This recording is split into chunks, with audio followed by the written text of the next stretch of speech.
All right, we got a 2014 Ford Explorer in here. It's got a couple of engine codes that we're going to investigate. It's got a p1450, cannot bleed out the vacuum on the fuel tank vacuum. p2196, O2 signature stuck rich, and a p2198, O2 signature stuck rich. So what I'm thinking on this is, I know you probably can't really see it, but with both O2 sensors being rich and having that bleed up issue, I'm thinking it's probably the purge solenoid with the evap.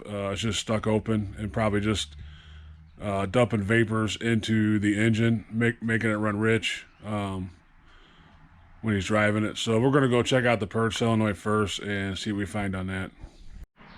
All right, so it's kind of what I expected. Here, you take off your engine cover, and then here's your purge valve bolted directly into the manifold here.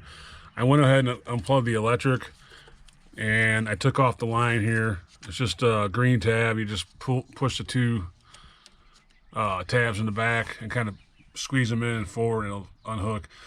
And that leaves this right here, this port where this line goes to, and I just put a little bit oversized hose on there and ran it over here to my little brake bleeder, and put a little hose in there. So basically all I'm going to do is just pump this up to about 15 and see if it holds. That valve should be closed when the engine's off, or if you unplug it. So it should pull a vacuum. And you can see here it's not.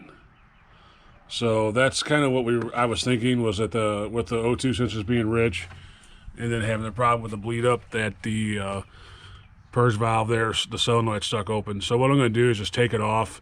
Looks like two 10mm bolts, or maybe 8, and just blow through it, see if it blows through. If it does, then we know for sure we have a bad solenoid, and we'll just swap it out real quick, and that should fix the problems with it.